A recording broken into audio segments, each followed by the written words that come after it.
the feeling of hopelessness, dehumanization, and just doubting yourself, and that's all based on the color of your skin and not who you are. With what's going on, we have a great opportunity with the momentum that's being gathered around anti-racism, where we can really affect and really create change now. What we're seeing at the moment is a hangover from colonialism and empire. The structures and narratives that we've put in place, we have to break down. And with what's going on, we really have that opportunity. I don't know about you guys, but I think what happened in Bristol is a massive symbolic moment with that going down, and then what's happened with other statues. So what we are planning to do today is, rather than talk about this from an academic point of view, you know, rather than talk about CRT theories or anything like that, we want to talk about lived experiences and how we can move forward and what we can do collectively as a community to come together and try to break what's going on. And, you know, I, for one, believe there's a revolution about to happen. So, you know, power to the people and all that. But right, Alice, can you introduce the awesome panelists? Yeah, do you want to give yourself a quick intro and just say where you are based and... I'm Omar, I'm a techie. There you go. Cool. So I'm Alice. I'm not a techie. I run a company called Dark Coffee. So we talk about mental health, wellbeing, and business together. And we're here with our lovely panel today who've agreed to share their lived experience, their expertise, and just yeah, talk to us very openly. So thank you already for this panel. Rather than me introduce me, I just wanted you to spend maybe 30 seconds introducing yourselves to everybody. So Valentina, can we come to you first? I'll unmute you. Hello, everybody. Thanks, Alice. I'm very excited to be here. My name is Valentina Hines, and I'm co-owner of SVH Inc., which is a well-being and happiness in the workplace company. And what we do is we create events that are away days to boost the team's happiness and productivity. And this is one that I'm very passionate about because racism has a lot to do with our happiness and well-being as a people, and as we progress, you'll see how. Perfect. Thank you, Valentina. Thank you. Omar? Hello, everybody. I'm Omar Javid. I'm the founder of Occult Jobs. We are a recruitment platform focused on diversity and inclusion by anonymizing CVs and removing unconscious bias out of the process. In addition to that, I'm a corporate trainer with Ono, and we go into organizations, deliver diversity and inclusion training, primarily to teams who traditionally wouldn't be involved in or sold on the benefits of diversity and inclusion. Perfect. Thank you, Omar. And finally, Anthony. Hey guys, I'll try to keep it 30 seconds. I'm an entrepreneur, guys. I run a company, a holding company called E1B2 Brands, which encompasses and houses a lot of different products, services, and offerings to improve the world of work. E1B2 stands for Employees First, Business Second. So my entire life is really being dedicated to making sure employees, from the employee experience perspective, are really being appreciated and being taken care of. There's a lot of interesting things coming up here that I'm excited about, and it's an honor to be on today's chat. Thank you so much for joining us. Just a point that I wanted to make before we carry on, guys, we are recording this and we're saving a copy of it. We'll be uploading a full version of the event to YouTube after the event. So the reason we asked you to sign up for a follow-up email after today is that we will be sending you a link for that. So if you want to watch it back or share it with your network, please feel free to do so. We want this conversation to reach more people so that other people can benefit from it as well. And we will be using it potentially in marketing and things going forward as well, just to pick up on some of the key points. So if you don't want to be featured, please feel free to put your camera off, but I just wanted to make you aware of that before we carry on. Okay, guys, thank you so much for offering to be involved in the discussion today. I think I want to start off by just acknowledging the problem and how it affects us day to day first, and then as the discussion moves on, we'll go on to talk about solutions a bit later. So Valentina, I'll come to you first. Could you just let us know, firstly, how you are, and secondly, how you found the last couple of weeks and everything that we've seen? It's been absolutely extraordinary. How has it been for you? It's been bonkers, I have to say. Yeah, it has been bonkers. I have found myself reeling from emotion to emotion. It's like a ping pong. And at first I thought when coronavirus lockdown started, I thought that was a real maelstrom of emotions, but it's been nothing compared to how I feel this period. I've gone from feeling okay to feeling feisty to feeling very depressed to feeling very inspired. And I just can't actually describe how I felt all through these periods. And now it's all these buried emotions coming out, all these feelings, these thoughts, these,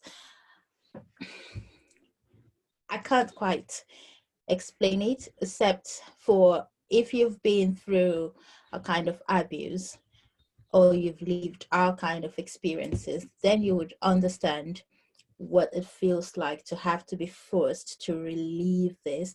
But while I feel this way, I'm also quite exhilarated, especially with the bringing down of the statue in Bristol. It's like, that's, like Omar said, a turning point. It is a defining moment for us because this is not a conversation that's going to just go away. No, it's not going away. Yes, it's going to stay. And sorry to flatter, and I was speaking to a friend today, and she said, oh, this whole thing makes me uncomfortable. And I said, it's meant to make you uncomfortable. And if you're uncomfortable because we say Black Lives Matter, then you should really be uncomfortable, because when we talk about diversity, really, we talk about things like Asians, we talk about different ethnicities, but you never mention the Black person. It's like the Black person is invisible. We've got this thing. But she said, I see you and you're everywhere. And I say, yes, but you don't really see us. It's like the servant who you need when you need something. Aside from that, you don't remember. And that's just to give you a hint of how it's felt, all these things coming through. Thank you. Yeah, I can understand the complexity of it, and just, yeah, the maelstrom, I think, is a beautiful way of putting it. Omar, how about for you? How have you found things the last couple of weeks? When the news first came out and the protests started, I just assumed that there'll be a few protests and we'll be back to business as usual. But it feels like, I think with everything going on with coronavirus, it created more anger, and we have the potential to see real change. The significance of the bringing down of the statue was, for me, an admittance that Britain does have its racism problem, which isn't overt, it's a covert racism that it has. And bringing down the statue was an acceptance that white people in particular, are accepting the fact that there is a racism problem in Britain, which people of colour have known. I've known it all, pretty much all my life, that there is a racism problem out there. So for me, it was significant, the coming down of the statue, and now I'm really excited and interested to see if there is any real structural change to our institutions. So And inspired now, after being quite passive about it, I guess, last week. Yeah, I think you were quite cynical the last time I spoke to you last week, and that's really good. I think it was particularly poignant in the video I saw that it was a white person who was like putting the ropes over, and it was like a combination of white and Black people together pulling it down. I thought that was particularly poignant. Anthony, how about you? Yeah, Anthony, different experience from us, I'm sure, in the US. How are things over there with you? Yeah, I was going to say I've kind of been I feel a little out of the box here because a lot of the references and examples and terminology is kind of seems like it's on that coast. So I feel a couple things. I've been recently dealing with a lot of difficult conversations with my mother, friends, people, and we talked about this offline, Alice, as far as I come at this from a little bit of a different angle than a lot of people will probably typically expect. And so we'll unpack that. So there's been a lot of confusion there, a lot of frustration there, a lot of sadness there. I've been feeling a lot of empathy for a lot of different people, but most importantly, feeling a lot of empathy for, my people of color. And then, and I don't actually want to be the Debbie Downer, but you know, I like to go deep into like psychology and neuroscience and kind of unpacking humans. And if I have to be completely honest, I'm not sure what's happening on again, where you guys are, but here in America, there's a lot of big brands that I think are, I'm trying to find the ways to politically say this, that are taking a stand for PR. I think my gut tells me that. My gut really tells me that. I like what I'm seeing, and I've been told by my mother and others to appreciate and be happy for what is happening. But if I listen to my gut, and my gut usually is right, I think we wake up in 2 weeks, 3 weeks, and we see a lot of the influencers, the big time people, as well as the bigger brands, unfortunately reverting back to the same actions. So I do not want to be the guy in the room that is completely opposite, but I have to tell you guys my truth about what I'm just seeing on my side of the water here and what I'm seeing. And a lot of big brands and a lot of big people like influencers and celebrities and just people in all different types of walk of life are using this, unfortunately, as a PR leveraged move, which is not fun to see. So I don't want to bring any sadness, but that is my truth, if I'm being very honest with you guys. And I think that's a really valid point to make. And when we move on to thinking about how we can be proactively anti-racist and keep the discussion going forward, I think we're likely to encounter a lot more of that, because I think you're right, we're already seeing it, but going forwards, I think it will separate the wheat from the chaff in terms of who is actually genuinely trying to cause systemic change or who is just doing it to jump on a hashtag and things like that. Yeah. So let's talk about the problem. So when we advertised this event, we wanted to pick up on white privilege specifically and where these problems come from. Valentina, can I come to you first? What is white privilege and how does it manifest, do you think? Okay, this is where a lot of white people, sorry to say, have an issue, because those who are actively or passively anti-racist have never actually confronted the fact that they have and they exercise unknowingly this thing called white privilege. And so I will give you a few instances from my life. And one of them is rent. So you want to rent somewhere and you are obviously Black. And while I haven't had the experience of some of my friends who go to a place to rent and they see they're Black and suddenly the story changes to, oh, we're sorry, children are not allowed here, when that wasn't what was said on the phone or agreed on the phone, or suddenly the rent's gone up, or suddenly it's no longer available. What I've had to deal with are things like, which you can say it's legal, but I've had to deal with things like, can we see a passport? And the first time this happened to me, I had my passport with the Home Office. And I said, my passport is with the Home Office, but I can send you my passport copy, which the other letting agent has, and it's been signed by them because they did see it. And you could also write the Home Office to find out if I am a legal person here. And they said, fine, that was fine with them. And then we went back and forth a lot. But I think one of the reasons they couldn't really push us out was we were offering a full year's rent and not 6 months or 3 months. So it was full year upfront. And there were things that the agent had to tell the landlord to do, which they didn't. And we paid the rent. And it was time to move in, but we hadn't moved in, and we just called to find out if things were in place. And she said, no, they're not in place. And said, why? Because we're moving in tomorrow, but these were conditions which we agreed to. And the next thing I hear is, well, we've really moved heaven and earth for you. Have we seen your passport? Can you bring your passport in now? And at this point, I'm like, wait, back up, wait a minute.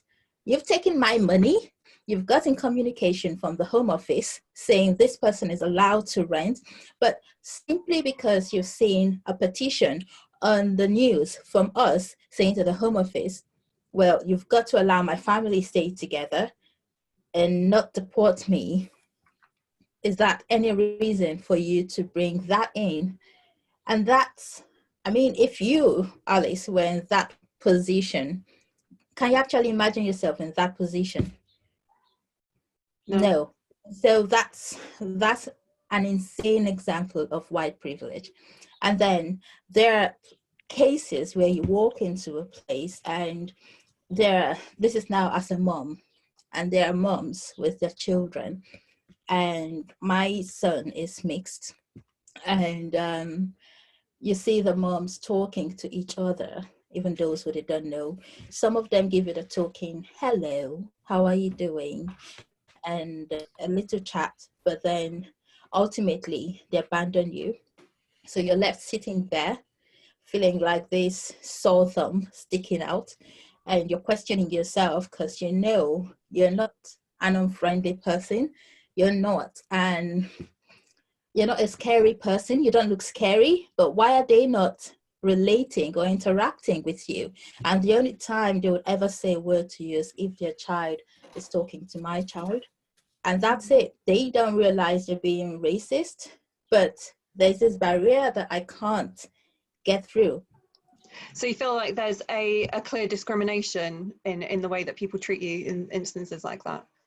Oh, absolutely. In every aspect. I'm very fortunate to have some great friends who are like champions and who try their best to not make me feel that way. But it's also the fact that you realize that you have to work doubly hard to prove yourself. So there's this assumption that because you're Black, you either can't speak English, or you are not intelligent, or you don't even understand what civilization is. I have to say, I am really, if I would start a petition sometime soon to stop these charities from doing what they do by portraying Africa and Africans as these desperate people in need of saving by the white population with their £1 or $1. And that's not what we need. It's not the reality. So people see me and they say, oh, so you have been drinking from the same lake or the same river as monkeys, and you live in a hut. Wow. And at first it's like, what are you talking about? Then you start to see it on TV and you're like, fuck that, excuse me. But that's what they see. And that's white privilege. I mean, there's poverty in the UK, there's poverty in the US, but do they ever portray it? No, they will never do that. It's got to be the Black person. Yeah, it's that kind of racial stereotyping that's very prevalent, isn't it, in the UK? And I agree with what you're saying about the representation in charities specifically is quite problematic. But maybe later we'll go on to talk about racial representations in the media overall. That will be a really good theme to come back to. Omar, can I come to you as well? Let's talk about white privilege and how, have you got any kind of personal insights and lived experiences you could share with us? Yes, so I guess the first thing to say is the lived experiences of people of colour in this country are very different to the lived experiences of people who are white. And that's not to say, and the common misconception is when we say that, we're not saying that white people didn't work hard to get to where they've got to in life. What we're saying is that their race or their skin colour was not a barrier to them achieving that. And it starts from a young age, you know, from my personal point of view. I used to get in quite a bit of trouble in primary school, and it's just something really, really simple. And with regards to eye contact with a teacher, in my environment where I grew up, you wouldn't make eye contact with someone older than you. It was seen as a disrespect. When I went to school, I used to get into detention because I never used to enjoy making eye contact with teachers who I saw it out of respect, but it was actually punished. And that can be seen throughout the education system. Kissing off the teeth, for example, with children. You know, there's a school in, I think, down south where they give a automatic 2-hour detention for a child that kisses their teeth, and that's going to be very, very specifically targeted to Black people. You know, and the experience goes across society. So you've got the education system, then you've got employment, where if a Muslim name if you add a Muslim name onto a CV and send it off for an application, is 4 times less likely to receive a positive response than a white name using the exact same CV. Wow. And I found that when I've been looking for employment, and that's one of the reasons that I started OCL. Another example is working within large organizations. What we found with people with African sounding names don't get to an interview stage as quicker as people with white sounding names. Yeah, and just following on from that, obviously experiencing the overt racism is something that is actually difficult, but I've learned to deal with quite easily. It's more the covert racism that we have throughout the structures in the society and the white privilege, which is a fight that I think we've been always losing until now, you know, and that's where I'm hoping we see a turning point now. Yeah, let's come to you, Anthony, because I think one of the main differences between the US and the UK culture is that I think with the UK it is more sort of covert and underlying racism that we see here, whereas in the US, just from the outside, I have to say, it seems like it's more over there. Is that kind of your lived experience of it? Is it very obvious? Does it feel like it's very close to the surface? Or is it maybe the media's representation at the moment that makes us think that way? Yeah, so again, I'm going to throw everybody off, but I'll meet you guys at a certain point that I think we all can agree with. So I'll start with the out of the box perspective. Very, very brief background, guys. And I think I believe I told you about this, Alice, as well, offline. Grew up half of my life, or maybe I didn't. Grew up half of my life in a very wealthy area, predominantly all Caucasian. Mother to this day won't tell me what happened in her personal finance situation, job-wise. Won't tell me, doesn't want to talk about it. But at 14, we went from that environment, and then we moved into an inner city where it was all different races that you could think of. On both sides of the spectrum, I personally, to this day, almost 30 years on this earth, I personally have never experienced anything that was racial. Obviously, in my face, racial.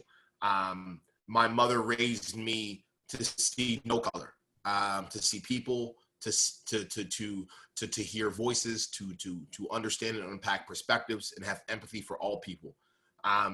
And that's how I've carried my life.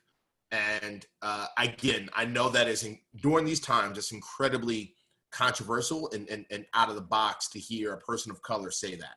And frankly, if we're being honest, I wish more people of color would have experienced something that I've experienced, which is I've never dealt a day in my life with anything that I would deem as racist. Now, to flip that around a bit, though, as it pertains to white privilege throughout my life, right?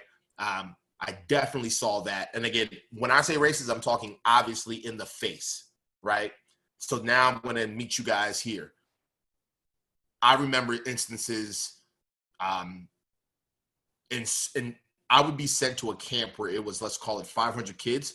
487 of them were white. And I would remember instances where there were positive type aspects of racial profiling, if you want to call it that, right? They would pick players to play the basketball game or the football game, and I would immediately get picked first, correct?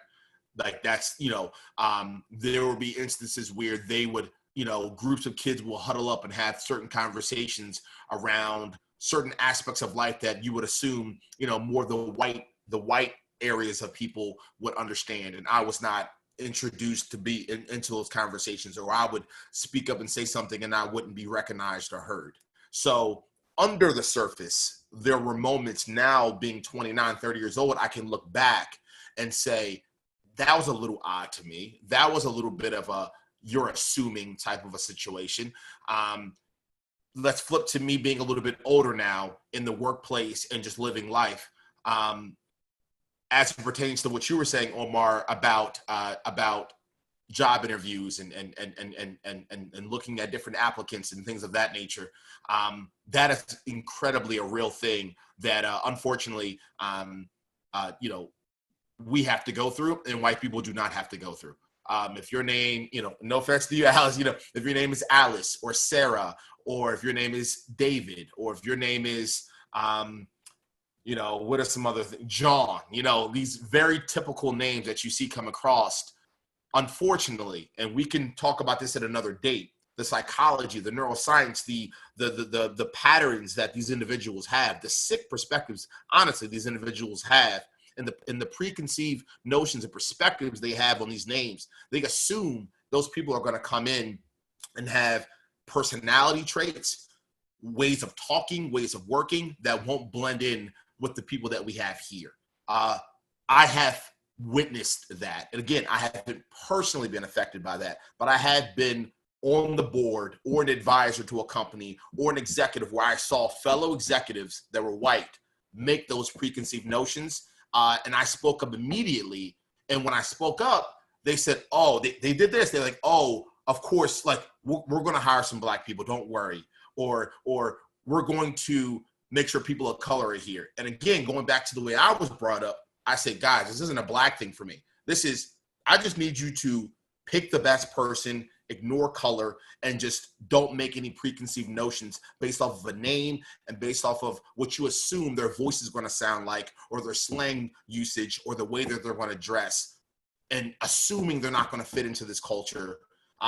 Because the last time I checked, we don't want everybody in this culture to talk and walk the exact same. So that's a whole thing in itself. But again, I empathize with any African-American that has dealt with something that is directly racist in their face.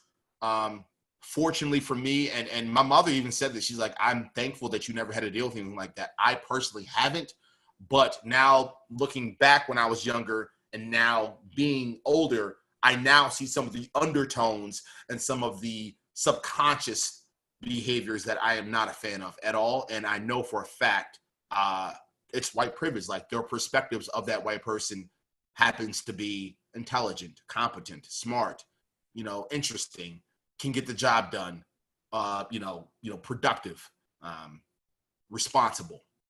And so they don't always look at us in that way. And that's unfortunate. So yeah, I think that's so true. It seems to be that there are, I think the word that you used there was assumptions, and that seems to be quite a damning thing across all of our cultures, really, is the assumptions that we make on people purely based on their race. Is it comes with a set of traits and characteristics that our brains kind of shortcut that understanding, and that's where this kind of covert racism comes in. And I think this is why a lot of white people would not consider themselves racist, because we can't say we've done anything obvious and overt to kind of be discriminatory to people. But what you've said there, Anthony, is really interesting, and I think that's what a lot of people are kind of waking up to in the wake of this discussion. Yeah. Another interesting thing you said was about how you were brought up not to see color. And speaking as a white person, my lived experience is that I was not taught about my whiteness and what being white means. And I think that's one of the things that keeps covert racism going in the UK. And a few of you guys that are on the call who are white with mixed children have described to me that you made a point of discussing race with them as a result of having children with dual heritage.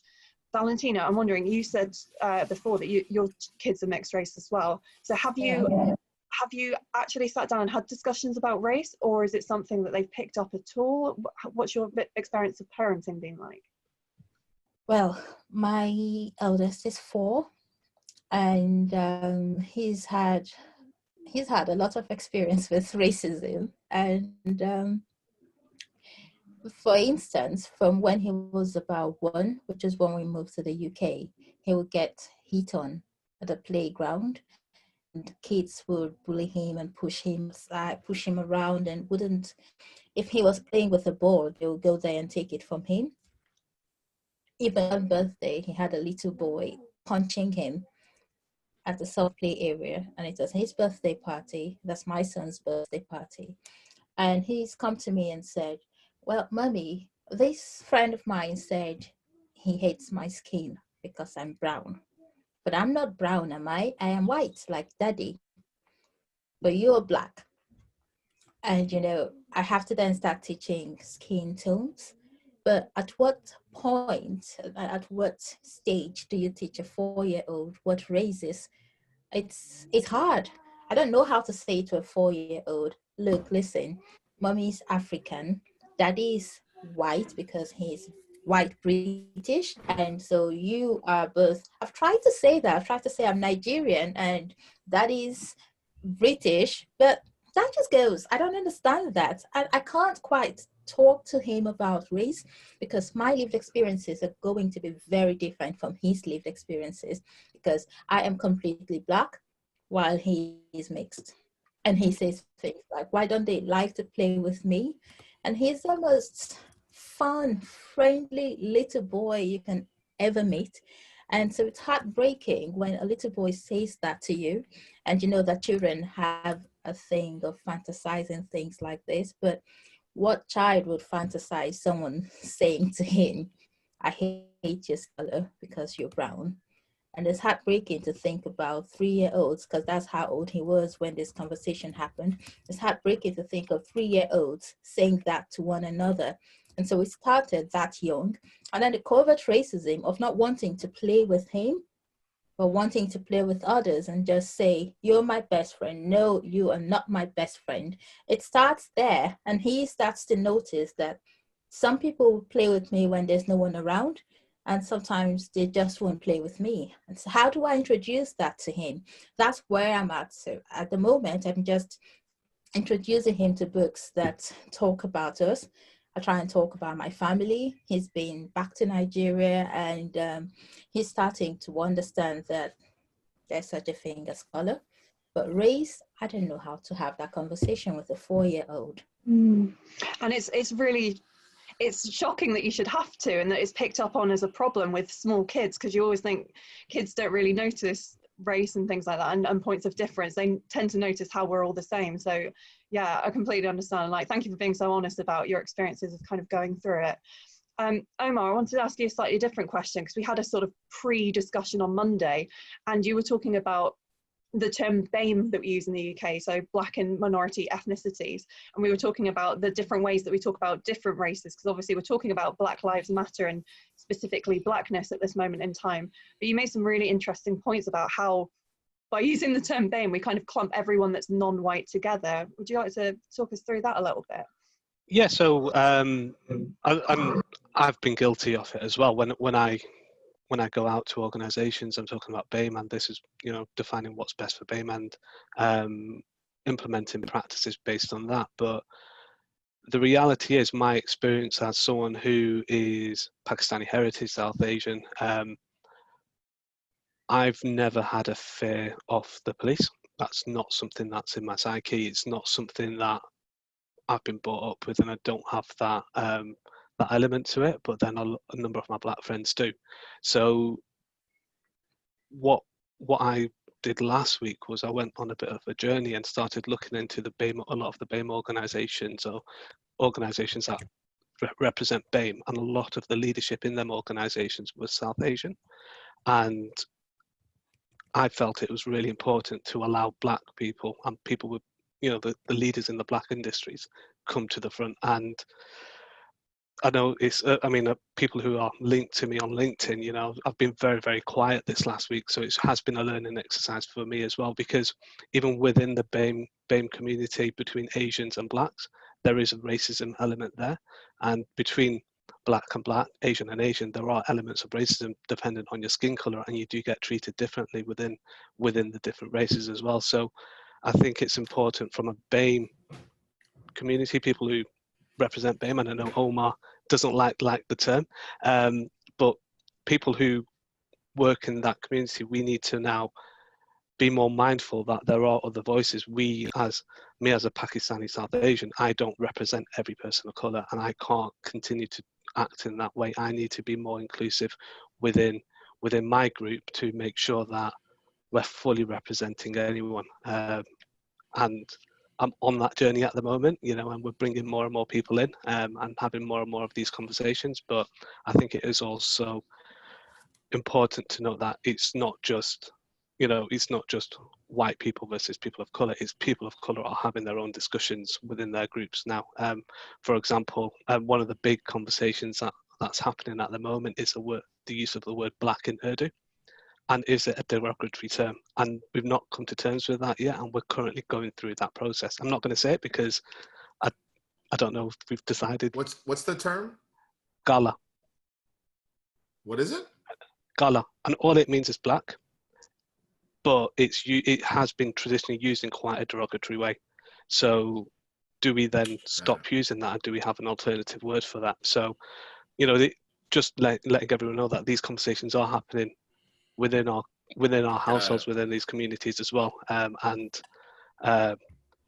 it's everyone. Everyone needs to look at themselves and self-reflect. And I think we need to, I like that we're having such a big group discussion today about race, because it typically is something that happens, I don't know, I feel like it happens within communities, like you said there, like within the Asian community, you're having your own discussions and stuff. And, myself as a white person, I know I'm talking with a lot of my white friends about our kind of opinions on it. But actually, it's really interesting when we open it up across races and share experiences and share insights and stuff, because that really helps foster understanding. And in addition, sorry, Alice, just in addition to that, there's another huge conversation going on between Black people's experience as Muslims as well, where they're getting treated differently as well. So, so I'm dealing with it from two angles, from the South Asian point of view, but also from a Muslim point of view. And in both areas, there's a lot of work that we need to do. So. And it's so intersectional, isn't it? We've spoken about, even experiences within one racial community, women will be treated differently from the men typically. So there's kind of that element to discuss as well. And then also it comes into issues around poverty and affluence and things like that. Because traditionally, when we were talking about implicit racism, typically non-white communities have been put in places where they don't have access to as good education and things, and then that kind of systemically causes more problems going on. Anthony, I wanted to come back to you because you had some really fascinating insights into how you discuss race with your mother specifically, and how you've been having conversations about race. I wonder if you could share some of the discussions that you've been having and how you found it. Yeah, they've been really difficult, guys, because I think the theme here is I'm kind of on an island here. To be very frank, I'm on an island with a lot of my friends here right now, because I'll be very transparent actually here. There was a really tough moment me and my mom had where she slipped up and actually made a mistake. She's like, I made a mistake on the way I raised you, and that's a big statement that doesn't hit home well. Because she feels like, due to what's happening right now, she made a mistake that I see people for who they are and see all colors. And she was trying to say that the way that I was articulating my points was that I was on this all lives movement. And I tried to find so many different ways to articulate it to her. And to this day, it's still not fully hitting home yet. Because, statements like all lives matter, that's a trigger. Right? One thing that I've learned throughout my work is you stay away from trigger words. You can have a difference of opinion, but you stay away from words that are clearly disrespectful or clearly uncomfortable for the other party. And so I've never used that word, but she was making assumptions of my points of views of just really looking at all colors. And for me, the conversations we were having was really about deep into the psychology level. Deep into the neuroscience level, and finding the organizations, whether it's the nonprofits or the for-profits or these celebrities or these influencers. And I was trying to explain to my mother, I said, I hear you, Mom. And I'm so happy that I'm seeing all walks of life joining together to make this initiative a big focus. But I said, and I said this, so I said, but what's going to happen in 6 weeks? What's going to happen in 12 weeks? What's going to happen in 18 months here? I said, what I'm talking about, Mom, is why aren't we finding organizations, initiatives, ways to unpack why these people are racist in an empathetic way? I said, Mom, you're angry and you deserve to be angry. You're upset and you deserve to be upset. But the way that you raised me to see people for who they are. And what I'm seeing right now, and it got a little bit of emotional, and I won't get emotional now, but what I said is, the way that I'm seeing it now, I'm seeing sick people. I'm seeing brains that are confused, and they don't even consciously realize they're confused.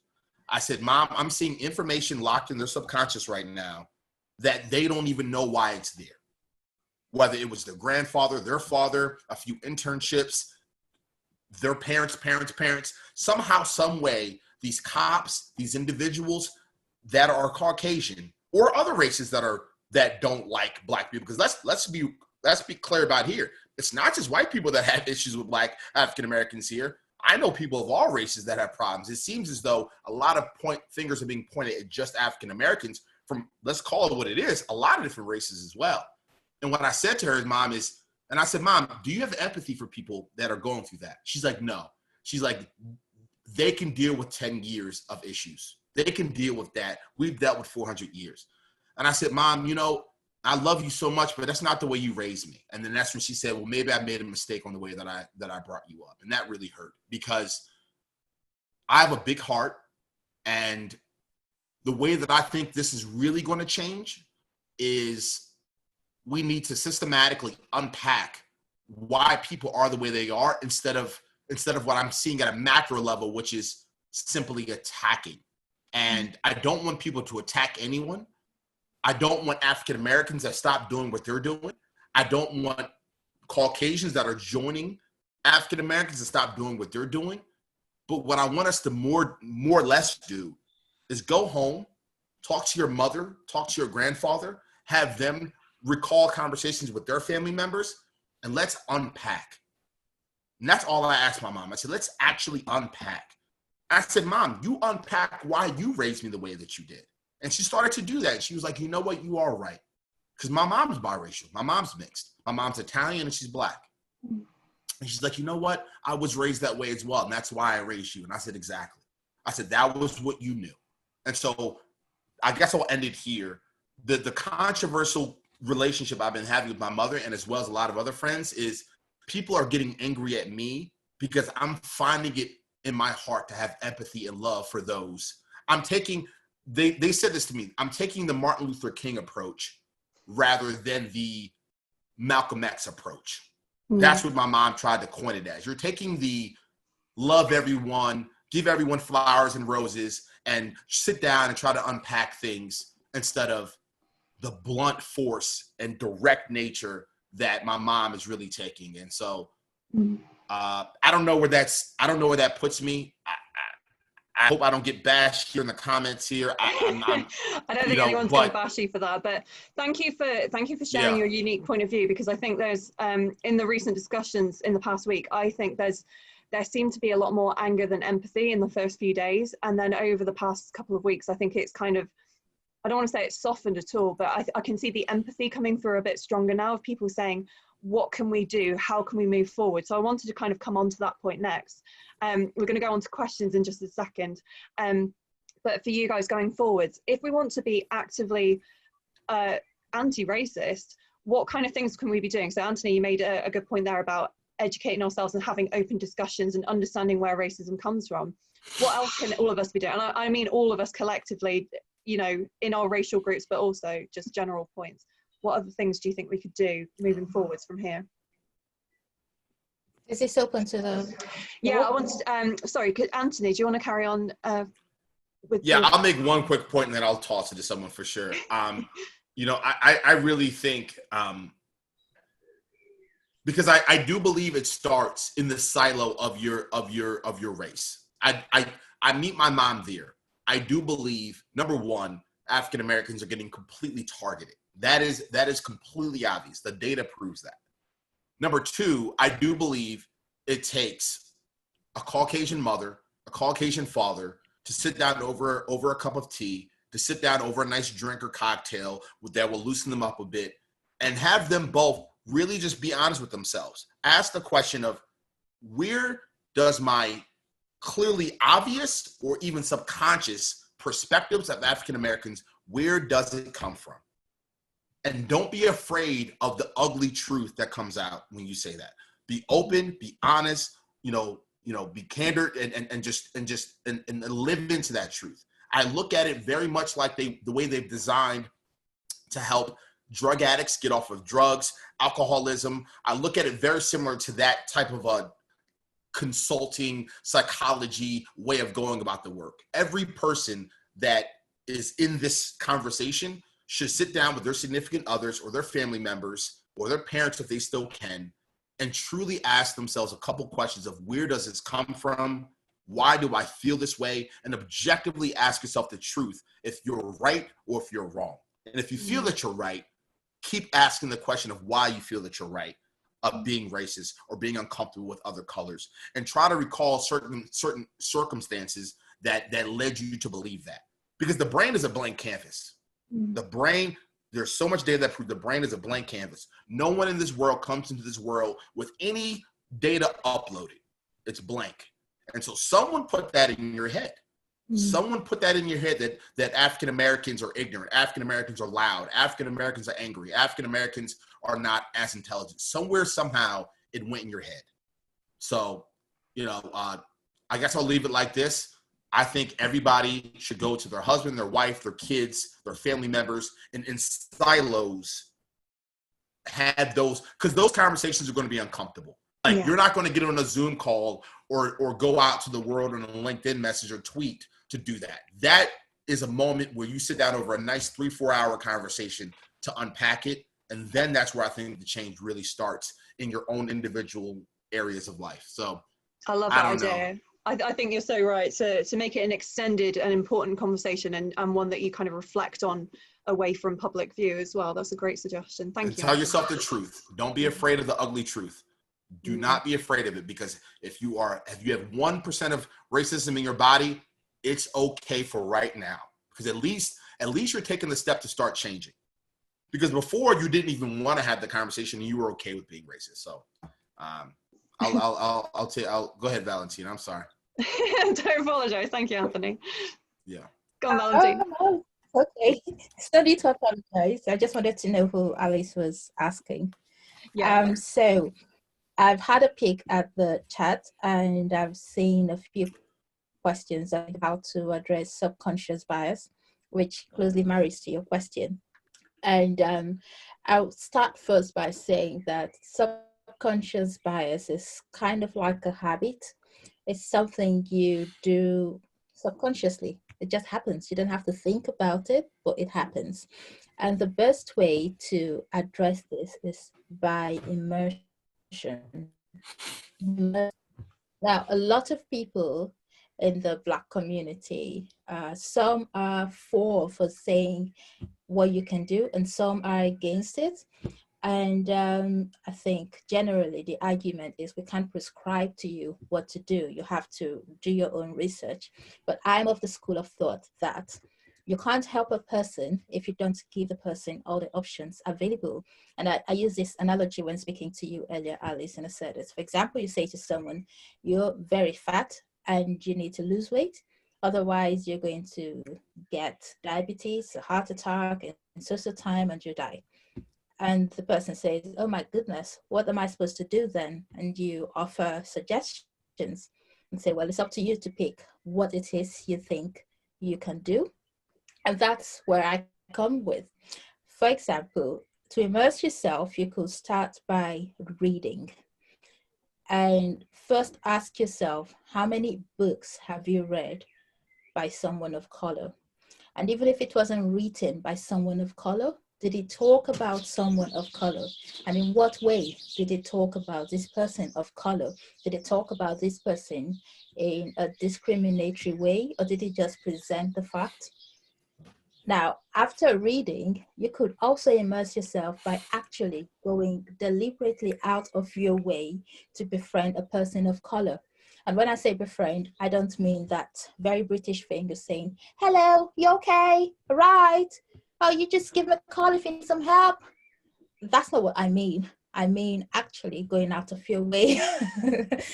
Actually going out of your way to befriend someone honestly and genuinely care about a person. Because when you have a friend, when you consider a person a friend, you consider that person to be a part of you. You're much more attuned to how that person feels, and you're much more likely to want to help this person. And you're much more tuned to the bias and discrimination this person will be facing because you are a friend. Now, like I've said, go out of your way. It's quite hard because the other person, the person of color, might have barriers up thinking, why are you trying to befriend me? And are you actually being honest about but it's something you have to cultivate mindfully, just like you do when you're trying to befriend a fellow Caucasian, befriend a person of color, get to understand them, get to know their history. And all our history isn't about slavery, it isn't about colonialism. That's our far history. We're talking about our very present history. So try and get to know those things. And secondly, for our little children, our books that we read at bedtime, it's all about white children. A child doesn't get to see, a person of color doesn't get to see someone else. It's just white children. And why would you then want to befriend someone who you haven't even read about?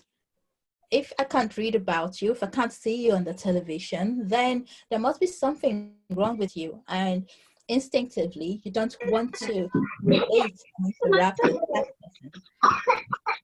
What's wrong? Can everybody make sure they've got their mute on, please? Thank you very much. Yes, so try and go out of your way again to get some great books from authors who are people of color, books that talk about children of color, and not that tokenism, not the one where we've just put the random Black person in and so that's there, but you actually have to understand and read about these people, get to know them, and then you'll start to understand that Africa is not a country, it's a continent. Also, another thing that you can do and examine looking at is podcasts as an adult. Read, listen to people, get podcasts from people of color, expand your horizon. It's a big, huge world out there. And we people of color don't have to be burdened by just aspiring to be blue-eyed and blonde or brown-haired and green-eyed and all of that romanticized version. You can also watch and listen. It really gets to me when a person says, oh, I saw this and it was just people going out in all of their glory and that is how the world should be. And I'm thinking, no, actually, in Africa, we don't actually run around naked. I mean, there are little pockets in Africa that still hold and cherish their tradition, but it's not like that for the whole of Africa. So go out of your way and cultivate these little things. And that's a way you can subconsciously fight the subconscious. Yeah, try to actively find representation that's more inclusive rather than just, tokenism, like you said. Cool, right, let's go to Q&A. Quite a few questions coming in, quite a few around tokenism, but Emma Beard, you've got something that you want to ask, fire away. Yeah, I did. I apologise if this has already been asked and answered. I feel like it has. But this is a question myself and my girlfriend have been exploring all week, and she's actually done a great deal in educating me on my own subconscious biases. And over the last 12 months, I feel like I have been proactively, as Valentina has alluded to, tried to learn about these subconscious biases that I have and the privilege that I've grown up with that I haven't been aware of. I always used to say, well, I don't see colour, I don't see disabilities, I don't see people as gay or straight. But the truth is, that's probably not the way to be. And I think it's more to acknowledge that there are differences between us and differences in how people are treated. So I want to thank the panelists today for coming on and helping me on my journey to educate myself as well. And I found the whole thing so interesting and helpful, and I cannot thank you enough for that. So again, I'm sorry if this has been asked and answered, but I really want to know, aside from going to the protests and putting our viewpoints across on social media, informed viewpoints, because I'm not the type of person to shout about something I don't know much about, or having discussions in our direct friendship groups and with our family, what else do you think anybody can do to ensure a true and long-lasting positive change happen with regards to ending social and systematic racism? Because I feel like at the moment isn't enough, and I really want to play a part in making sure this momentum isn't lost. I want to see a long-lasting social and systemic change. So if anybody has any ideas about that and other things that we can do, then I'd love to know about them as well. Can I take this, Alice, please? Sorry, I was saying yes, of course you can, please do. Thank you, Emma. First up, thank you for really stepping up and speaking out and having this introspection. And some of the ways that we can push this conversation further, like I've said, trying to fight this subconscious by doing these other things, but you could also try and patronize Black-owned businesses, businesses owned by people of color without any bias. Try and buy their books, try and eat their food, try and celebrate their cultures, try and actually, if this business is owned by a person of color, don't feel, oh goodness, I don't want to go there, there'll be a bunch of, but step out of your way and go there. And I say this because I run a dance class, and I used to, before Corona came on, I used to deal with some parents coming in and they're like, you know, that thing, but I was the only one running a dance class like that wasn't for children. But I still got that very covert racism from a lot of people, and it started to die. It really just started to die out. And I would look around and see other people trying to imitate what I was doing and not actually getting it, but they were blooming. And so this is one way to try and fight that white privilege, that subconscious bias. Go out of your way and support a business that is associated with a person of color. Encourage them so we feel that we don't just matter, but we actually are seen. That's what the big thing is, not being seen. I hope that answered your question a bit.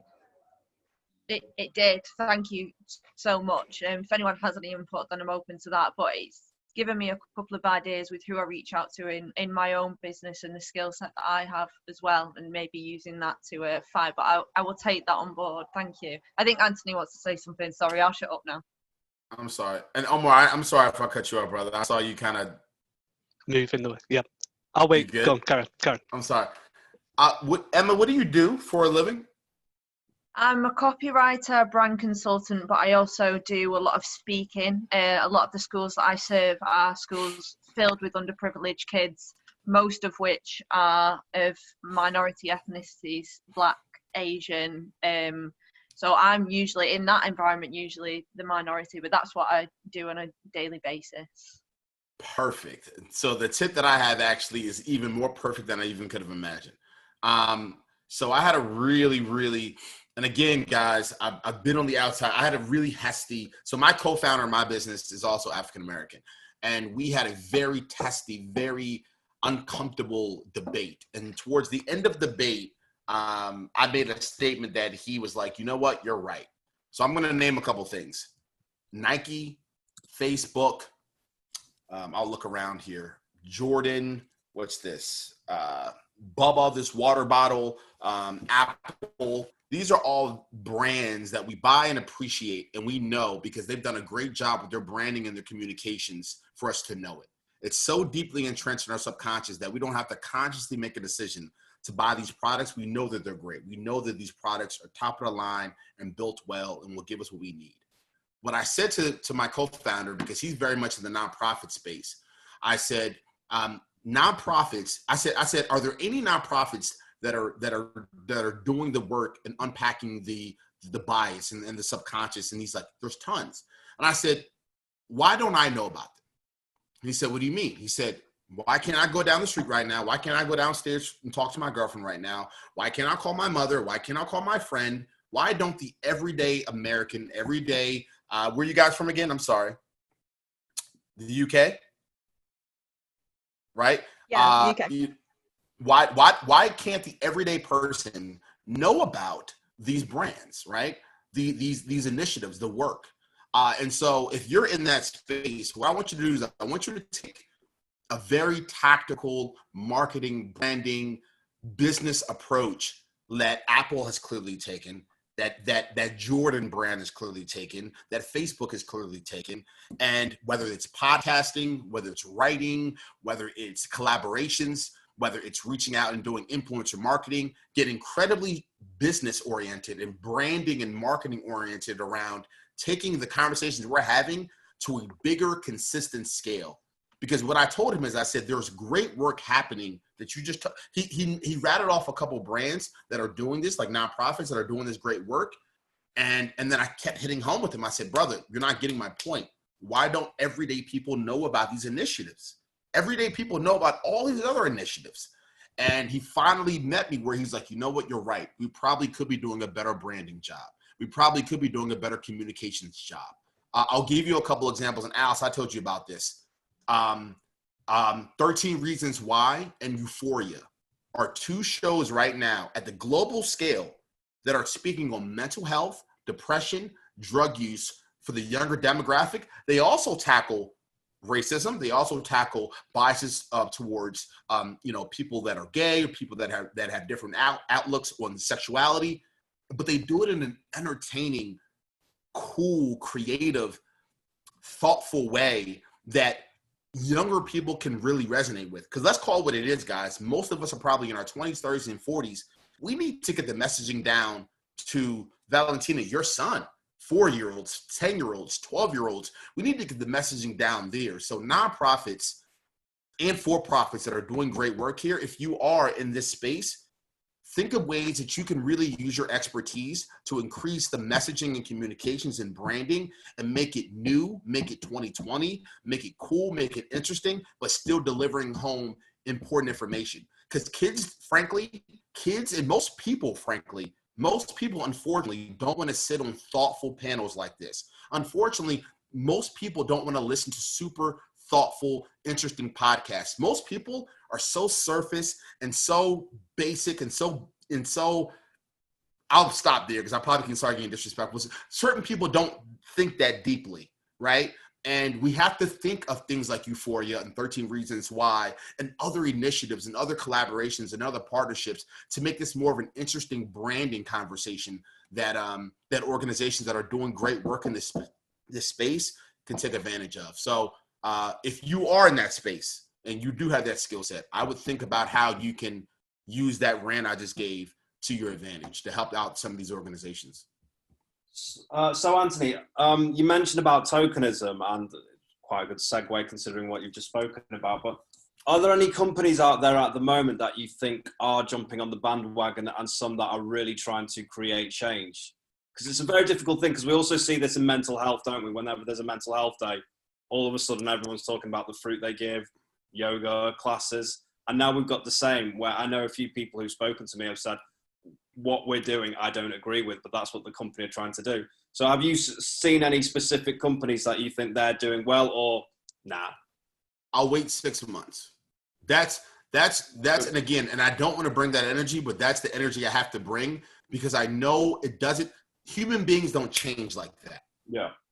Your behaviors, the way that you work doesn't change like that. So the brands that are doing it right now, I applaud you. I love you. I thank you so much. I saw Nike put out a great ad. I saw Facebook did a thing. I saw Twitter CEO donated a bunch of money. Talk to me in 6 months. Talk to me in 18 months. Talk to me in 2 years. Let's see what type of diversity and inclusion initiatives that you're really embedding inside of your organization. Let's see where you're putting your money. Let's see what your branding looks like. Let's see what you do in 6 months. I'm sorry that I'm being kind of controversial and aggressive, but it irritates me when people do what's hot for right now. Yeah. So let's all talk in 6 months and see if we can talk about some brands that are now doing some cool things. Let's see if they're really doing it 6 months from now. Okay, fantastic. Question from Anne-Marie. Hi. First, I just wanted to thank all the panelists. I think it's been really interesting to hear sort of the lived experiences. And Anthony, I kind of share your cynicism. I think a lot of companies and brands are sort of jumping on it because it will cost them money if they don't say something now. So how do we ensure that to get the systemic change across the board, that we keep that pressure and keep the momentum on those companies to make sure they actually do deliver, not just like the blurb and the PR spin? How do we make sure that actually it's going to cost them money not to make this like a part of their inherent culture? Hey, Omar, let me toss it to Omar. I've talked a lot here. Let me toss it to Omar. I'll give him some love. Go ahead, brother. So it is about strategic change, and one of the counterintuitive points is diversity is actually quite easy to do. Everyone, whether you're a CEO, whether you're working in an organization, there are processes that you do on a daily basis which can be inherently biased and can affect the diversity of an organization. And I think as a consumer, I think it's going to be quite difficult to implement that change. But where we can implement change is reaching out to people working within them organizations and asking them to have a look at their processes and make sure that they make them as diverse as possible. And I think if we go down that route, I think that's really the only way we're going to implement change. From a consumer, I think we're going to find it quite difficult, and I'm going to be with Anthony and be quite cynical on that, to be honest with you. Shall I? Yeah, Yeah, carry on. Well, I'm going to take a bit of a diversity view here. And the truth is that companies go according to consumer trends. So while we may think that we haven't got much power over this, truth is we have, because we've got a buying power. And I made mention a while ago to a few people about how the rainbow color comes out, especially in clothing retail. And this is in support of gay rights movement. And we are all buying this. And when we buy it and the gay rights movement starts, oh, it's about time to celebrate it, we're forced to have these conversations and we're forced to think about it. But the companies pushed this. And how did this get pushed? Because consumers kept talking about this. And this is the same kind of narrative we need to bring into this whole white privilege, anti-racism thing. We need to come out strongly and have a proper blackout when these companies step out. We need to show them where our buying is going towards. We need to show them what we think they should be doing, because face facts, face reality, you lead, not them. They don't tell you where to go, you tell them where you want to go. And if we can just stand up and stand firm and not act like being guilty of doing, go with the trend and then let it die, and then let these companies go back to what they do and think, oh yeah, well, we stood up when it was time to be counted, but now we can go back to situation normal, then we lose the momentum. So it's up to us to keep the conversation going. It's up to us to push change. It's up to us to make sure it goes. So we don't have Gucci and all the other big brands coming up with designs where you have a black person with a round the neck of fashion design, but we can actually shut them up and show, yes, I think it's up to us, not up to them. I think that's a really nice point, Valentina. It goes back to what we were saying before we came on about people taking the power back for themselves rather than waiting for systemic change. So like the statues being pulled down in Bristol, we were lobbying for that for decades, and then eventually we just, a bunch of people just said, fuck it, we'll just take it down now. And ultimately these brands will be impacted in their pockets rather than in their ideologies. So if we as consumers said, I'm going to educate myself on brands that are doing it well, and I'm going to support them with my money, and then we help educate others to that effect and say, I support these guys because they're doing good work. Over time, these are big issues we're talking about, but the more we're active about that and we're publicizing that, I think that could help move towards more positive change. Anthony, go for it. Yeah, I'm sorry, just really quickly, because I know me and Omar play in the same spaces, and I think you do as well, the other Omar, and Valentina, you play in this space as well. It's not enough. And again, I applaud, because she also asked him the question, what will be some like the negative implications if brands don't do this? So it's not enough to write a check. It's not enough to black out your screen for a couple of days. It's not enough to have a couple weeks of this at a real level. So the work that we do here with E1B2, we go deep into, we call it the OS, the operational system, the employee experience structure, right? The policies, the workflows, the way of work, your recruiting structure, like those things need to change. Please. And again, I'm going to go out the limb here and just be super aggressive with it. Please don't just send $1 million check and then ghost And there's nothing that happens at the policy and structure level and workflow level and recruiting level that changes. Please, I'm begging you, if you do that, no one else has to say it. I'll say it. Keep your money, keep your actions. Because I'm already seeing this happen. I have a couple colleagues that are part of companies that are doing this, and they have come out and said behind the scenes, yeah, we're doing this because it makes sense right now in the world that's happening right now. And we want to look like and be like those that are doing great things. And they told me, and I said, are there any policies that are changing? Any recruiting structures that are changing? Any ways of hiring and structuring? And like, is there anything changing at a real level? They said nothing. And that's the issue that, again, and besides this call here, I don't hear anybody talking about this. That's what irritates me. Why do we keep clapping for all these brands that are doing these amazing things, and we're not hearing about any true systemic change internally inside the organization? So let's clip this up. I know you're recording it. I may go on a whole thing there. Like, let's hold these brands accountable. Show me in 6 months, show me in 12 months that you actually have changed your policies and your structures to actually make a difference, not just write $1 million check because you think it's a nice thing to do. So. Yeah, I think I'd be more impressed by if we celebrated brands that were already doing this, like hadn't just started. Like we knew they'd already our policy. Yep. Because there are companies out here that have already done this, right? Yeah. And they don't have to. Like I have a little sister that goes to a school they've done this for 50 years. She goes to a private school, so they wrote out an email, and in the beginning of it says, "You all know this is something we stand for," right? They've been doing it with their actions. They didn't have to wake up and know that this was something cool to do. So, yeah. Great point. Peter, you've had a few good questions. Let's come to you, Peter. What do you want to ask the panel? Thanks, folks. Thanks, Omar. I agree with so many of the points here, but most passionately the fact that systemically corporations are just doing stuff at the moment, and that stuff is just things that are happening on top of a systemically racist, non-diverse, non-inclusive process. And so I've learned a lot because my company, Omar, I think you've previously interviewed my business partner, Annie Backer, and we're actually trying to work with companies to address that very fact that the processes they operate are not actually fit for purpose anymore, and we're never going to achieve full diversity, full inclusion without addressing that. So my question is about how we can extrapolate that into the wider society, and I think we've alluded to it already. I think we risk, there's lots of white faces on this call who want to be engaged, want to be here, want to be part of that. And if it stays like this, these debates risk becoming rhetorical. Great, lovely to be part of, but rhetoric and nothing else. So what do we do to reach the more reluctant white faces and get some of those people on here and get some of those reluctant white faces to talk about it?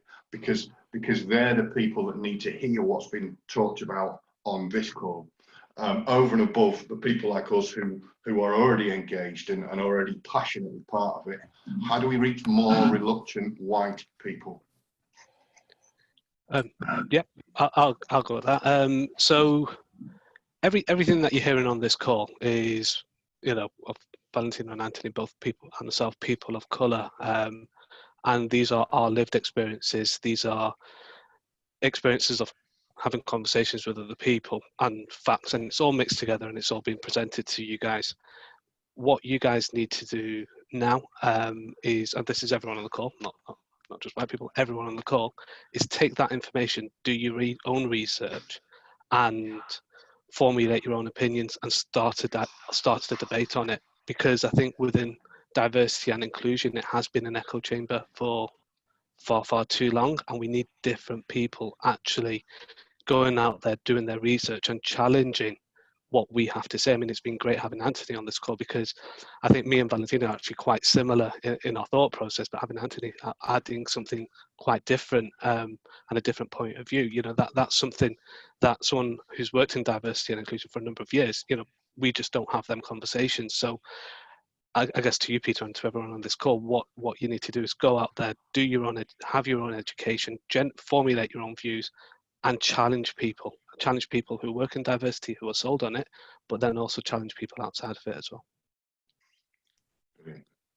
I mean, just to add to that, I passionately believe that there are millions and millions and millions and millions of other white people just in this country, let alone the rest of the world, who want to be engaged, who want to be part of that, but because of something around them, and especially maybe their white privilege doesn't allow them to see it yet, or they live in such a white privilege culture where it's not de rigueur, if that's the right phrase. It's not, it's not what you do, and we need to reach those people really quickly, because otherwise we might risk waiting for another fucking tragic event to happen before it's peaking like this again, and we'd all be responsible, I think, if we allowed that to happen. So I hear all of that, and it's certainly things. So thank you, folks. Genuinely, it's something I will go and embed into not just what my business does, but the people around me and everything that everything I encounter. So yeah, thank you.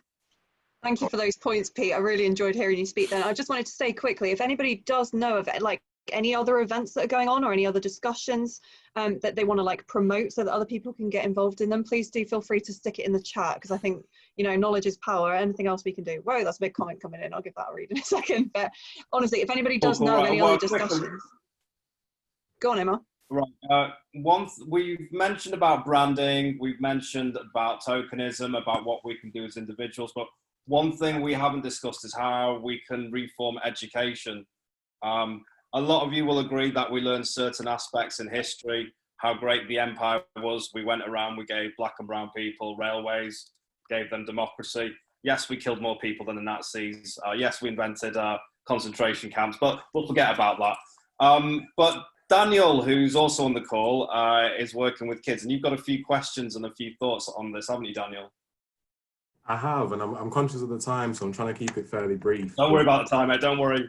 I mean, I used to work in mainstream education, teaching English, and I now work for a charity working a lot with young people and internationally as well. So I spent a long time speaking about race and having, quite complex conversations in my personal and private life. And then in the public space, in the workspace, it's much harder to move conversations past, the kind of what I'd call the kind of racial basics, if for want of a better expression, examples of racism, why it's bad, trying to understand some of the basics with white people that don't understand, which is completely necessary. But for me, my question is more around kind of moving those conversations beyond that. So it would be mostly for you, Alice, as a white panelist, to say, like, how would you kind of almost vet your audience to say, well, when are we ready to move from these more basic principles of understanding to other things? Because I'm very conscious of, I hate to be patronized. I hate to be forced to listen to things that I already know, and I don't want to then do that to the people, especially the white people that I'm working with, by going over things that are already understood. So beyond the basic kind of, let me know where your thoughts are, what you know, what you've read, what you haven't, it'd more just be a kind of more kind of subtle and sophisticated indicators as to when and how you might move that forward, if that makes sense. I know it's not an easy question. It's a really complicated question, in fact, actually. So yeah, I guess that's the thing, is you work with people with all different levels of competencies and understandings of the topic, aren't you? To me, this debate reminds me of when we talk about feminism and people's different understandings and opinions of feminism. So for me, one of the my biggest gripes as being a woman in business is when you go to a women in business event and that's all they tell you about it. They're like, we're here to talk about women in business. It's like, that's a freaking huge topic, let's be honest. How can it possibly, is it going to be for me? Is it not for me? And I go along to a lot of them and it's very basic and it's very remedial. And they're talking about, oh, I've had barriers because I've been put down in my male dominated industry. And it strikes me as very basic. So I guess maybe it's a case of being more specific in marketing of events and talks and things. Like, I know we kept this one quite broad because I feel like race generally is quite a new discussion for quite a lot of people, and I know definitely for me it's like a very new discussion. But I guess going forwards it'd be nice to have more specialized events where we're talking about as an influential white person in business, or as a white CEOs, what can we be doing to create opportunities? Do you know what I mean? I feel like discussions need to be really tailored to be able to get the right kind of changes coming in, because otherwise we're going to be talking in too meta terms all the time. And you're right, we're going to be covering topics, from ancient history. And it's important that we talk about colonialism and things like that, of course, but if we're going to get any kind of real change going on, we need to kind of get to the point. We need to be like, where are we today and what do we need to do going forward? And just to clarify, it was in no way a criticism of this session at all. I think this is thank you. It's just something that like I was very aware of, like when we were forming it. I was like, honestly, we could go in so many directions, and I wanted to kind of touch on a lot of different points and kind of make it a magazine style program almost, because like I said, it's quite new for a lot of us, and it's nice to think about the complexity and the diversity of the issues. But going forward, I would really love to see that, and that'd be great if you know, we're an engaged audience here, so I really encourage anyone that's found this interesting today. You know, it's so easy to set up a free event on Eventbrite, and I know I would definitely be seeking things like this out again to continue my education. So I don't know, Omar, maybe it's something we could talk about doing, actually, do like a spin-off monthly event or something. So we'll have a chat and put some, if we decide to do something to that effect, we'll put it in the follow-up email. But yeah, cool. Those are my thoughts anyway. All right, well, we've got 2 more questions. I think we sort of sum up what we've learned and what we can do moving forward. Katie, you've got a good question about positive discrimination for the panel. Yeah, it was touched upon earlier, and it's generally sort of, how does the panel feel about positive discrimination, especially with sort of organisations recruiting people or sort of putting people of colour sort of in the foreground of pictures, or whatever that may be, really. And sort of links to this as well, how do people feel about Alexis Ohana's resignation from Reddit earlier this week? Who wants to jump in? Yeah, which one of the panelists? I'll jump in. So I'm not too sure about the Reddit one. I'm not up with the news on that, but definitely around the positive discrimination and positive action. So it's important to stay on the right side of the law here. You know, you can't recruit someone based on a restricted trait, essentially. So you need to be staying on the right side of the law. But from a personal point of view, I think we do need to be quite selective and take a positive action point of view. You know, we need to move away from equality and more towards equity, especially around the recruitment process. Could you just explain what that means, Omar? Because this is a new term to me last week. Yeah, so equality is giving everyone an equal chance. Equity is ensuring that people who have gone through different barriers have a leg up. So one of the big terms is around university and the attainment gap at university, where you know, I think it's about 15 to 20% difference between black students to receiving top level degrees. That's a 2-1 or a first to white people. So it's about doing subtle things like dropping your requirements down to, say, a 2-2 or a third, or whatever it is, to allow for them additional people to come through.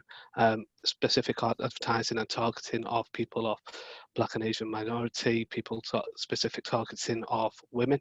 I think that we need to go through that process, because if we just promote equality, we're not going to see much change. We're not going to see much change. The Equalities Act has been in since 2010, and we've not really seen much. We've seen 1 or 2 percentage changes in boardrooms at the top. So from my point of view, I'm working within recruitment.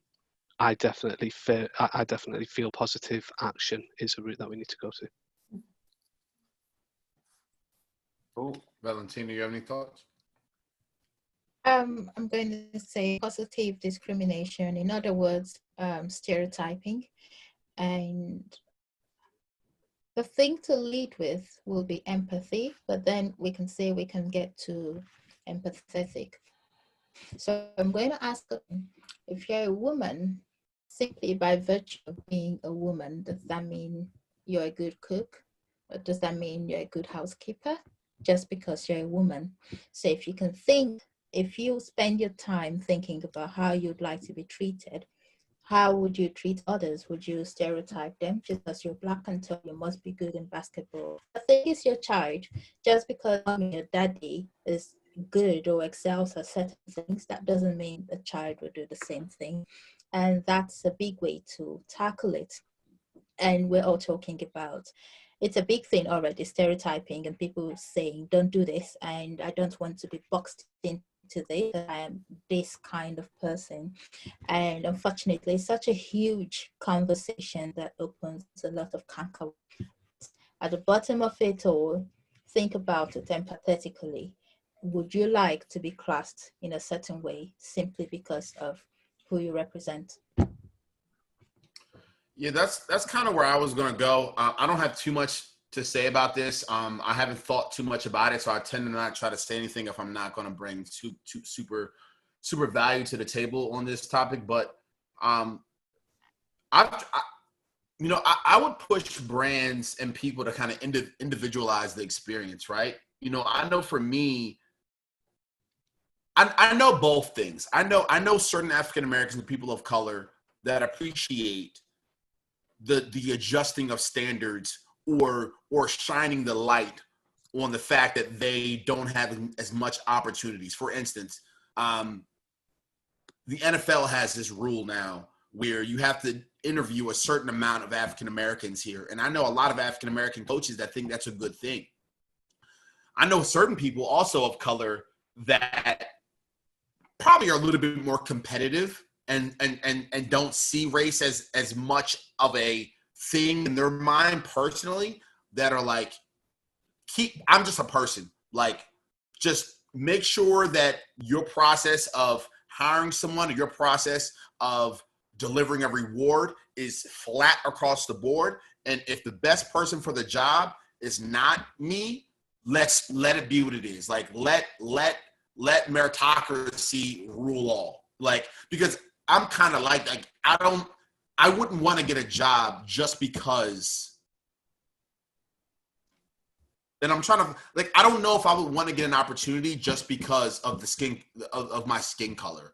And standards were adjusted for that. For me personally, I would want to get an opportunity because I'm the best person for the job, and the person making the decision doesn't see color either and is clearly hiring off of that same perspective as well. Now, again, that's literally a perfect world that we do not live in, but that's just one man's point of view on. I don't know how I would feel if certain things that I got in life were adjusted based off of the lack of opportunities that culturally we are given. I don't know how I would. I don't know. I don't know is my answer, really. I share your confusion, Anthony, because I'm worried about tokenism is something I really worry about, because as much as we're talking about we have to support people who are disadvantaged and who have more barriers acting against them. I was talking with my team earlier in the week about this. How can we create opportunities for more voices to be heard, including people of color? But then how do you even advertise that without making it look like, oh, we just want to get Black people involved for the sake of it? Do you know what I mean? Like, it's a very fine line, isn't it? Yeah. It's a weird thing I don't even really have an answer to, because on one end, it's like, I'm so happy that I see this happening. On the other end, it's like, do you really view me as competent? Do you really view me as the best person for this job? Do you really view me as the best person to do what needs to be done? Or are you only doing it for the status quo? Are you only doing it to check the box that you said you would check to be politically correct? Yeah, I wonder if Omar has any insights on that, because you talk about diversity and inclusion. So how do we avoid tokenism? Is there a way of doing it, or do we just have to be a bit messy with it in the first instance just to bridge the gap? This Omar, yeah. Just to make sure. Sorry, I'm motivated. You need to Omar J or Omar Al. Right, easier. Yeah. So, as I mentioned earlier, I personally don't really have a problem with positive action, and even tokenism, although it is, it can be perceived quite negatively. It has got a space. One of the things is with people in general, they'll aspire to different levels if they see someone like themselves at a senior position. So within, for example, Goldman Sachs at the moment, what they've announced is, they announced it a few months ago, is that whenever an IPO, if they're going to manage someone's IPO, they have to have one Black or Asian or minority board member. And that reeks of tokenism.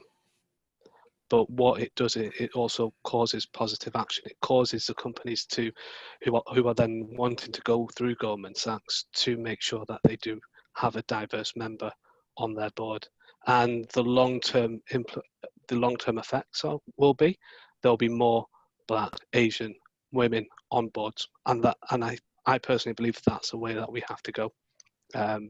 We sort of need to. We're in a position where we sort of need to force the issue a bit, and it's going to be uncomfortable at the start. And the people who are going to them senior leaders need to accept that, that there may be an element of that, but the follow up will be that the people coming through behind them, that they're breaking the glass ceiling to allow the people behind them to come through as well.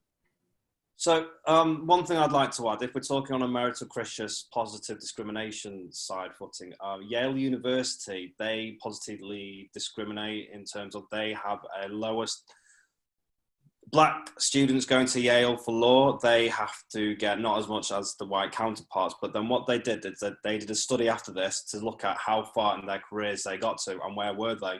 Was there any sort of sign that they were underhanded in the workplace? They actually found that the Black students who had to score lower to go to university, it made no effect in the workplace, that they would be at the same level as their white counterparts or higher. So it comes back to what you're saying about equality and equity. Sometimes equality of opportunity is not the right thing, but it's incredibly nuanced, isn't it? That we have to look at this from both sides of it. As Anthony said, how would you feel if you got something because of the colour of your skin? You'd want it on the merit of who you are, but at times we've got to look at this from, I suppose, a holistic point of view, which is quite an interesting paper. I'll find that and make sure that's emailed to everyone, because it's a really interesting read about positive discrimination and how it can endear people in later on within their working career. Steve, you've had a few things that you want to discuss, haven't you? And we'll probably make this the last one as we are running over time before we wrap it all up. But yeah, Steve, so what would you like to put to the panel? Okay, Emma, thank you. Right, first of all, I have to say my sort of thinking is definitely near Anthony. We've got to look at the psychology side of it. But my question is really going to be towards how we approach engaging locally, especially on social media. And I kind of want to give a little bit of experience I've had over the last 10 days. I've been very active for the first time in the 53 years of my life. And I'm not going to give the reasons behind that, but I have. So from a white person point of view, I know what another white person is thinking and what their defense wall is coming up. But I have the advantage of giving a kind of a life coaching point of view as well, and not engaging in anything negative.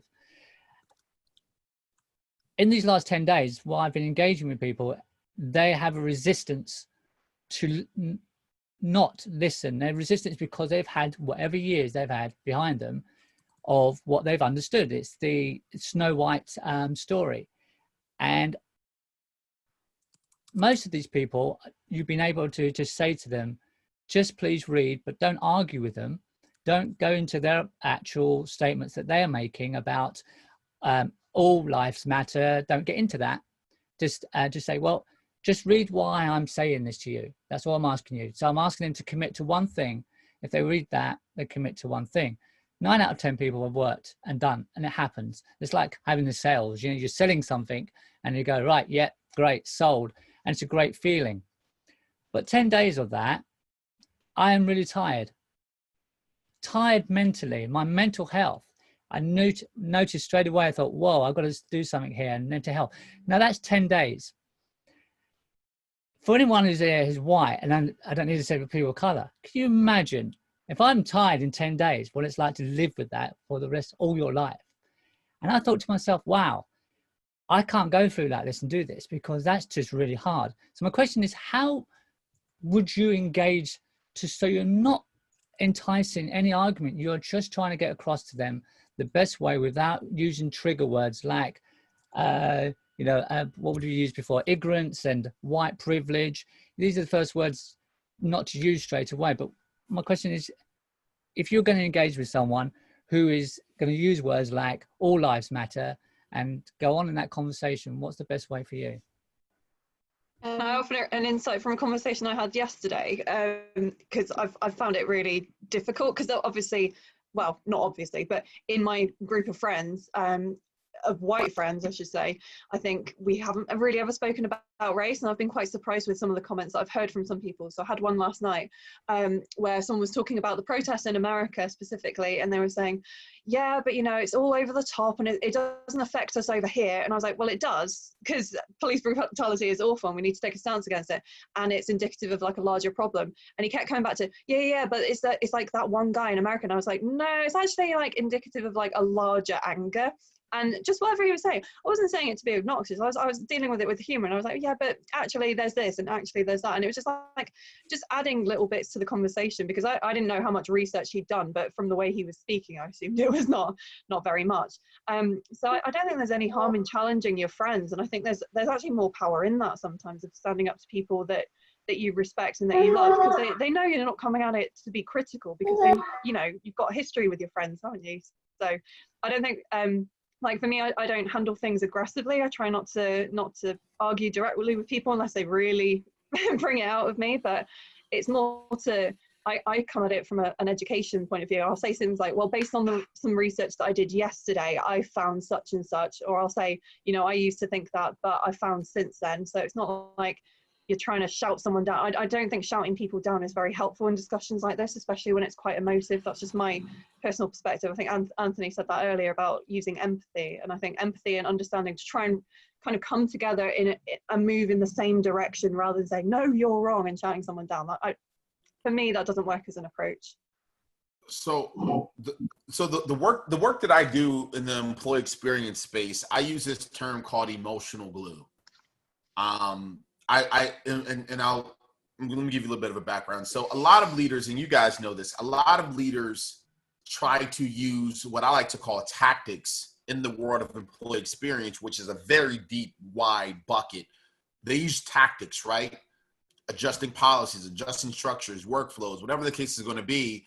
They use these tactics without having buy-in and trust and emotional glue with the employee base. I have been on the record of really being against surveys, right? And everyone said, why? There's so many companies that are, you know, really successfully using surveys. And I've always tried to explain to them that unless... Please make sure you're muted. Can you guys mute everybody? Is that possible? Yeah. The long story short is I've always tried to explain to a brand that you don't think there's moments when someone's filling out a survey and they're just checking the box and not being thoughtful about it. But if you have a little bit of emotional glue with that person, a connection, a relationship with that person, they'll feel a little bit more accountable to be respectful, to be empathetic, to really be thoughtful about how they answer that survey question. And every time I've asked that question, a brand leader said, of course. We would have much more true answers from this survey if we had that emotional glue. So I'll take that example to this conversation.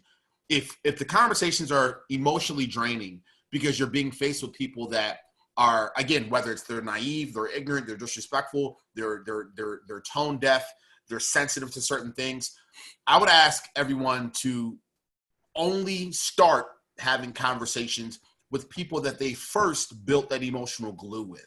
Because when you have emotional glue, when you have that bond of connection, when the conversation gets a little hesky, a little hot, a little tight, you guys can fall back into a place of love. Because that's exactly what happened with me and my mother, me and my co-founder. We would pause ourselves when we found ourselves creeping up to 10, we would go back to a place of love and recenter. And so I think that's what's not happening, which is everyone's trying to push out communications and have thoughtful conversations with people they haven't first done the hard work of digging deep and having empathy and understanding who they are at a person level, at a human level, and building that trust. Because as soon as you build that trust, that's when you can start to make bold, direct statements that they really can appreciate it and wrap their head around. And the response to your bold or deep statement won't be as aggressive or won't be as negative. I don't know how you guys feel about that, but if the conversations are starting to get a little bit exhausting, maybe ask yourself, and everyone ask themselves, and be a little bit more strategic about who you have the conversations with from a timing perspective, and build the relationship first to be able to have the trust and the respect to go deep. So I don't know if that was helpful, but. No, definitely. I think that's a great point, that before we engage in these tougher conversations with people, we need to see what binds us together, so we've got that to fall back onto. Because I think I've been having very difficult conversations with a few people and fallen out with a couple of people about this as well. So yeah, Alice, any last words?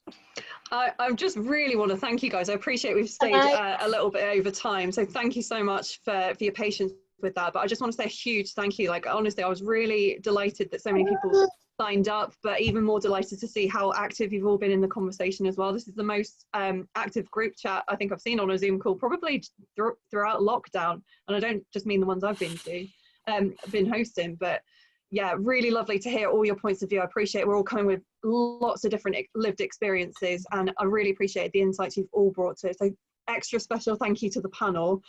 You've all been incredibly kind and generous with your insights, but thank you as well to everyone that's attended and for being so engaged and vibrant and wonderful humans, really. So just to sum up, let's start holding brands accountable. Let's see what they do in 6 months, a year, 18 months time, not just now. Let's keep protesting. Let's keep the conversation going. And let's do it with love as well. Let's see what binds us before we start having these tougher conversations, and keep protesting, people. Revolution's coming. Let's go topple some patriarchy. Thank you so much. I'll follow up with a follow-up email to you all tomorrow, so please look out for that. But otherwise, have a wonderful evening. Thank you so much. Thank you. Thank you so much, guys. Thank you. Yes.